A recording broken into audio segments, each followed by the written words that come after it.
Hi, everyone. I'm Nzinga Crusoe, style expert and founder of Fifth and Lennox Studios. Fifth and Lennox is a platform rooted in one belief, that purpose and style are inseparable. Because what we wear is never just aesthetic, it's identity, intention, and for me, it's a part of my cultural expression. Here, we explore style as storytelling. We talk about fashion not just as trend, but as history. And sometimes that includes being a form of protest and a form of power. This space is really about conversation of the intersection of culture and confidence. And today, we're starting with one of fashion's most visible cultural stages, the Met Gala. But instead of reacting to the red carpet, we're doing something different. We're slowing down. We're building context before we talk about the fashion behind fashion's biggest night. Let's get into it. The 2026 Met Gala theme is costume art, and the dress code is fashion is art.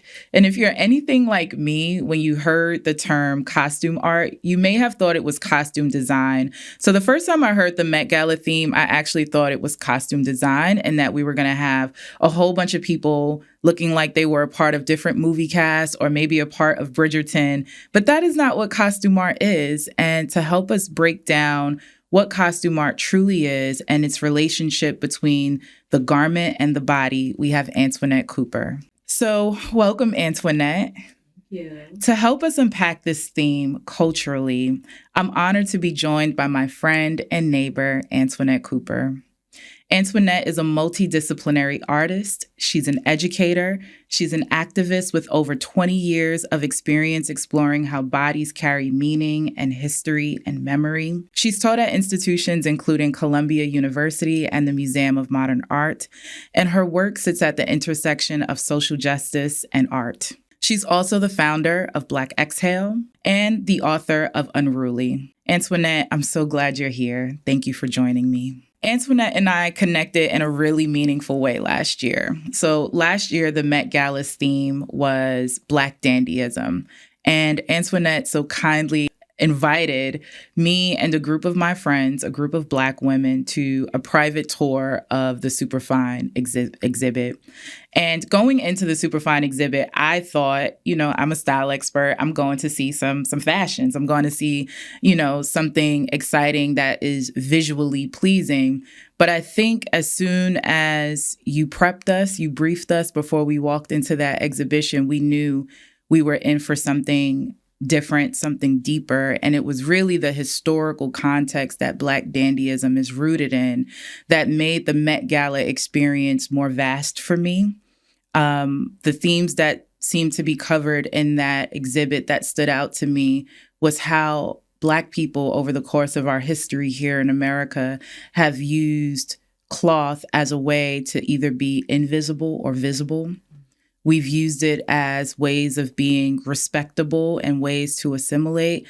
And it's really been a survival mechanism for our people. And I've been so glad to be in conversation with Antoinette, and I'm so glad that she's here to help us unpack the 2026 Met Gala theme, costume art, and help us really ground it in what does that mean for us in our culture. Yes. What I find really interesting about the Met Gala is that so often people believe that it's that evening. Mm-hmm. And they don't realize that there's a whole exhibition that is not just behind it, but actually in front of it. Yeah. And that all of the people on the red carpet are interpreting and in conversation with the exhibition. And that's part of why I had this invitation to see the Superfine exhibition, because there's that one night, but the exhibition lives on for months. And within the exhibition space, of course, you have the clothes, but you also have story that's there. You have all of this connective tissue, and it requires a deeper look. And costume art is doing that for the theme, but also for art in general, that the curator is really acknowledging that fashion is not often considered art. Mm. But what he wants us to bring attention to is that fashion is art, and that if we look at the through line within the museum, fashion is a part of every exhibition space. But once the fashion is put on a body, then it's not considered art. So that's costume art. That not only is fashion art, but the body itself is a canvas. And in digging deeper into how the body is a canvas, the exhibition has these different categories for us to look at the body. The 3 different themes, and it's all like focused in Western art as well. So there's the omnipresent Western art, which includes classical and nude, bodies historically overlooked, so pregnant and aging bodies, and universal bodies, so then looking at anatomical, mortal, abstract, and reclaimed. And this exhibition, too, has ways of pulling people into a different conversation. And so there are 2 very different things that this exhibition is doing to really play with and push against what is universality. So the mannequins have a mirrored face so that people can see themselves in the art and also can have it be an opportunity to practice empathy. And the mannequins are also cast from actual bodies. And so there'll be different representations of bodies in the exhibition and dressed in the art. And for all of the exhibitions, I'm always looking through a Black lens because I want to know how I can see myself. And maybe that's also a part of why people don't go beyond the gala and realize that because there's not an invitation there. And so it's not about pushing back against what the curator is doing. However, when I think about the body as art within the Western framework, I don't feel an invitation because the Black body within the Western framework has often been exploited or forced to dress a certain way. This is a good segue. So when we think about the Black body in the Western context, how can we expect Black people to show up in this theme? How do we understand this when we center Black bodies in the costume art theme? Yeah. One is when I look, I don't see myself centered, which is what was so marvelous about Superfine because the center changed. So one is to acknowledge that going in and to find ways to center oneself. So if you're engaging with one of the mannequins and what comes up is not empathy, which is the intention behind the mirror, but what comes up is a sense of invisibility, then look at what are ways that instead of starting with the dress, how can you start with like the kink of your hair or the size of your lips and really get grounded in your own body first before you then take in the clothes that the mannequin is wearing. And then when we're looking at through a Western lens as well, it becomes this new thing about the body as art. However, when we look from indigeneity or African ancestry, the body has always been art. And the ways that we adorn ourselves and our bodies has always communicated status or age or profession or our different beauty standards. And in the Western framework, those weren't valued.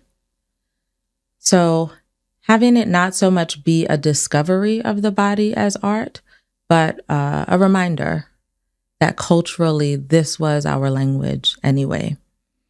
This is good because now this has me thinking about our co-chairs and how they will use this theme to reclaim parts of their history.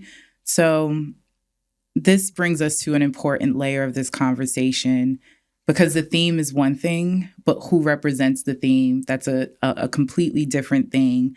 And this year's co-chairs include Beyonce, Venus Williams, Nicole Kidman, and Anna Wintour. Mm-hmm.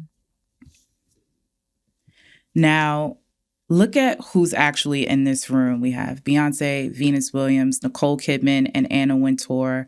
That's a performer, an athlete, an actress, and arguably the most powerful woman in the fashion industry, the most powerful editor in the fashion industry, all at the same table. And when I look at that range, I'm not just seeing star power, I'm seeing a deliberate signal about who this night is for.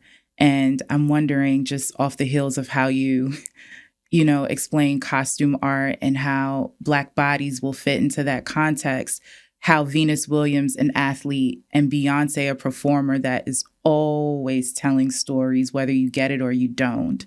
I'm wondering how that's going to show up in the theme this year, because the co-chairs, they play more than just a role on paper. They help shape the feel of the night. They help to shape what the guest list looks like. And so when you look at a Beyonce and a Venus Williams, I wonder who from their inner circles, who from their networks will be invited, and how will that either aid or hinder in making the Met Gala a bit more inclusive, period. I'll just stop there. Yeah. But what feels genuinely different this cycle, like Beyonce is not surprising to me, but Venus Williams is to me. Yeah, I think about Venus Williams having a body that has been policed from the very moment that, her body, her artistry, her sportswomanship took center stage, and how even though she has this prestige within her field, she's always had to defend the right to occupy her body and to dress her body how it works for her.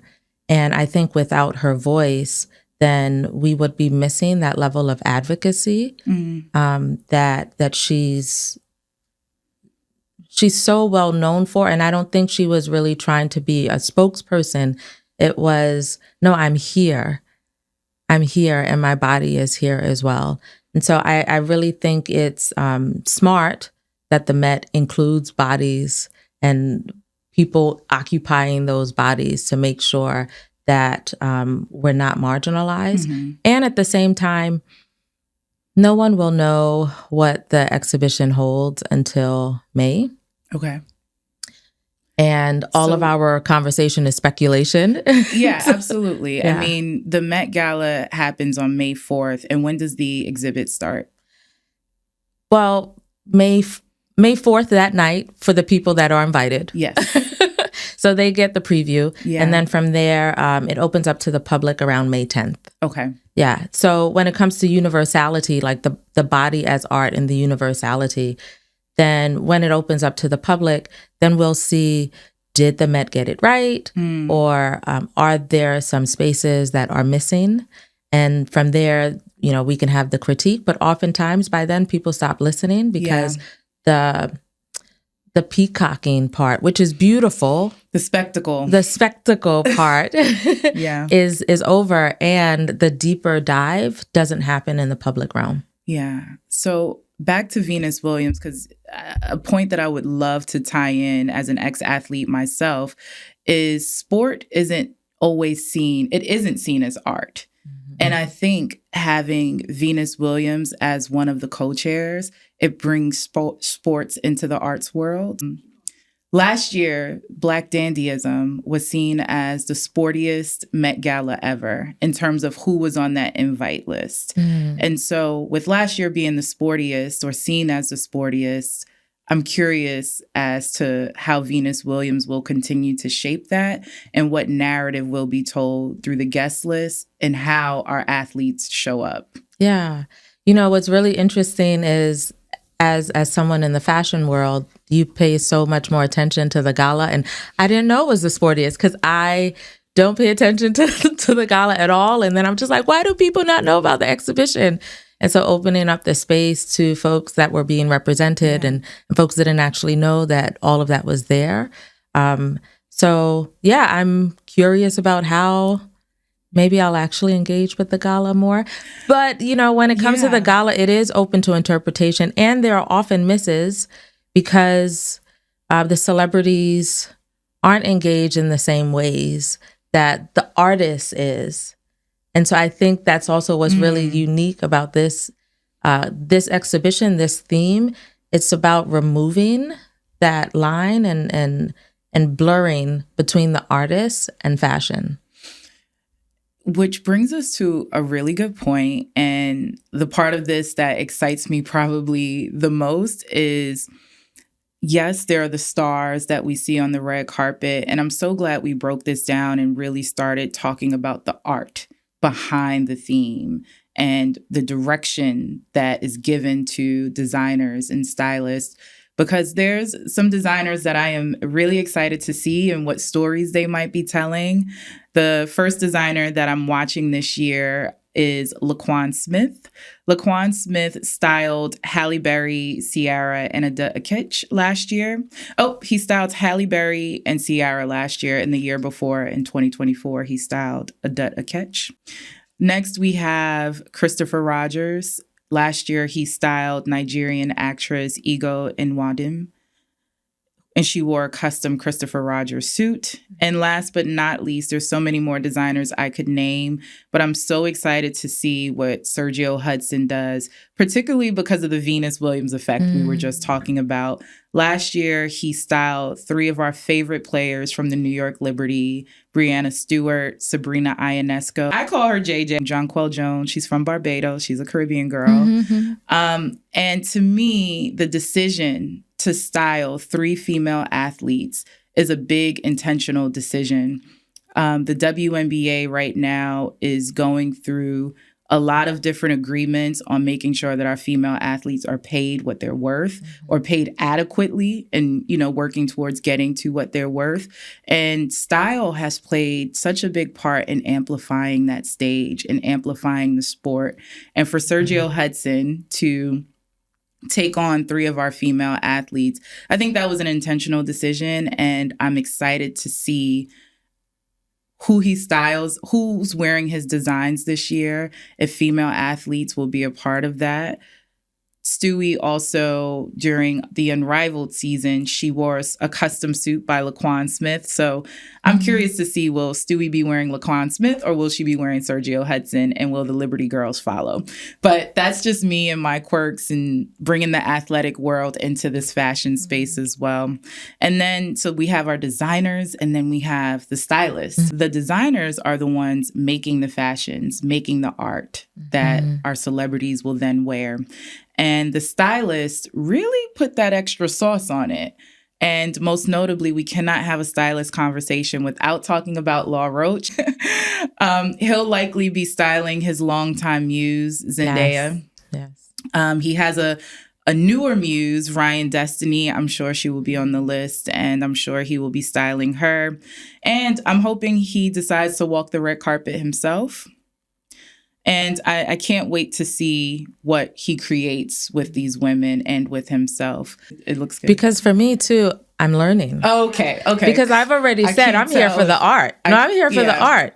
And so, like, even leading tours in the Costume Institute has really opened up this world of learning about the brands, learning about the designers as well, learning how to pronounce their names as well, because it's not something that I naturally engage with. And I think, again, this is what makes this exhibition, this theme, really unique. Yeah. Because if you focus on the body, then what are the other bodies that will be invited to the red carpet that you don't always see represented? And the 3 designers I mentioned were intentional because I love them, but also because they're Black.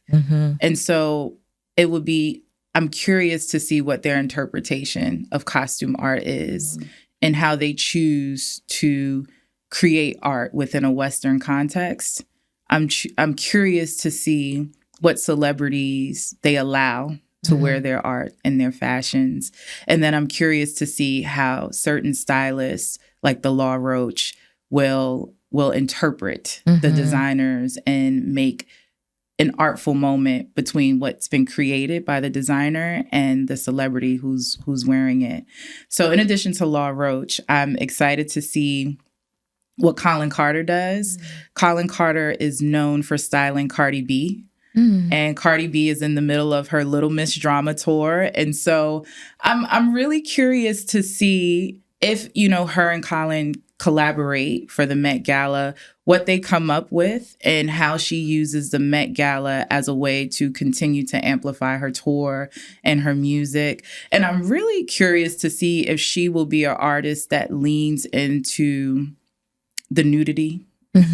Or will she go more artful and less expected? And then there's Zarina Akers. She's known for creations like Beyonce's Lemonade and Black is King by Beyonce. So she already knows how to connect back to our roots to create fashions that tell a story or to create style that tells a story. So Law Roach, Colin Carter, and Zarina Akers on the stylist side, I am looking forward to seeing what they create. So beyond the designers and the stylists, and we've talked a little bit about them, there's certain cultural figures I'm especially looking forward to seeing.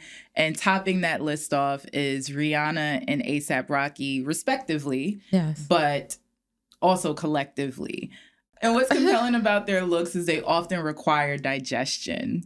You don't always understand at first glance, but their fashion isn't about approval. They're almost always telling a story. So they top out my list of celebrities, and especially if you talk about celebrity couples who I'm hoping to see. My other Harlem sister, Tiana Taylor, she is having an amazing run. She won her very first Golden Globe. She's been nominated for an Oscar, and she's been styled impeccably for each of these moments and beyond. Like, Tiana doesn't have a bad fashion day. So I'm really looking forward to see how she interprets this theme, how she answers the question, what is costume art? And she has this way, even when things just lay meticulously in a fluid-like way on her body, they still have this her looks still have this sculptural precision. And so I'm really interested in how this theme works with her sculpted aesthetic, I will say. Yeah. Then there's Coleman Domingo. Coleman Domingo, I wish more men would take notes from him and how he uses the red carpet as theater, where he's the creative director, the producer, the main character. He really uses the red carpet as an extension of his art, and I'm really looking forward to him also answer the question, what is costume art? And then there's Andre 3000. Some may call him a black dandy. I think he may say he ain't no black dandy. And, when we did the private tour of the exhibit, the Superfine exhibit last year, he was someone that stood out to me. I left thinking about him, and to me, his look felt like a look of resistance. Do you remember what he wore, and can you break it down a little bit, what he wore last year? Yeah, I remember he had the piano on his back, like a full piano on his back, and he also was carrying this Glad bag, and part of the exhibition that he was in conversation with, and that's part of it too, that whatever are the interpretations for the dress, that it's in conversation with the exhibition. And so it was so clear that he was actually in dialogue. And the part of the exhibition was cosmopolitanism. And it was looking at the different ways that Black people travel and how fashion affords travel, or even without the perfect look, how we access the world. And the range was Louis Vuitton luggage, but also a bag where you packed up whatever you had and you moved. And that, for me, really pointed to the Great Migration, or the different ways that we've had to move, and how can you make that fashionable as well, an ode to the ways that our ancestors have made do with what they have and do it beautifully. And I think that that was something that Andre 3000 brought and really invited us to look deeper. And that's also what I love about a lot of the Black artists, actually, a lot of the Black celebrities. There might be one layer. And then if you are practicing close reading, then you'll find so many more layers underneath, and it will take a while to unpack. Yeah. It'd be interesting to see if he even comes this year. Last year was exceptionally Black. And I think he used that as a moment to show up and to be in dialogue with the art, with the theme. So it'd be interesting to see if he even shows up this year with it being rooted in Western art. But if he does show up, I am sitting front row from my couch to see what he wears and what the dialogue of what he wears is. And the next person who I'm like giddy at thinking about what this person might wear and what their dialogue might be is Bad Bunny, Benito. Yeah. He's coming off of an epic year. He just headlined the Super Bowl, and it was a controversial Super Bowl because those of us who got it, we really got it. And the story that he was telling about Puerto Ricans and about migrants and immigrants. And I have become a fan of how he uses fashion as storytelling. I've become a fan of how he carries his heritage and his identity with him. So I'm looking to see how he uses the Met Gala red carpet, which is a very American event. He's coming off a very American event, the Super Bowl. I'm looking to see how the Met Gala becomes an extension of the Super Bowl for him and what story he tells about his identity, about his lineage. So yeah. When I think of Bad Bunny also and the fashion for the Super Bowl, in addition, I saw spirituality. The all white. Yeah, with the all white. And that it's like, especially going into something where there was so much controversy that he was covered while he was performing as well. Yeah. And then someone that you mentioned earlier, Rihanna, of course, the way that she has her body be a canvas, especially when she was pregnant and through pregnancy, that her body was art. But what I really love about Rihanna is Fenty, and with Fenty, how it's not just about representing her body, but she creates a platform where we see the transformation. We see bodies represented. So I love that when she's in the room, she's bringing other people into the room with her. I love that you brought up Fenty because Rihanna, too, has headlined the Super Bowl. And she definitely rolled out some new products during her Super Bowl performance and promoted Fenty Beauty. And so I wonder, with the body being a focus, how her brands will show up and what she decides to wear. Other people who I'm really looking forward to see is Ayo Edebiri. She's a wonderful actress, and her fashions find their way on many of my mood boards. She has this sort of youthfulness, this effervescence, but yet there's a sophistication to her and high fashion, but it feels relatable. And so she's on plenty of my mood boards. And then there's Keke Palmer. I think, we've all watched her grow up in the industry, but since becoming a mother, I feel like she's in the midst of a style evolution.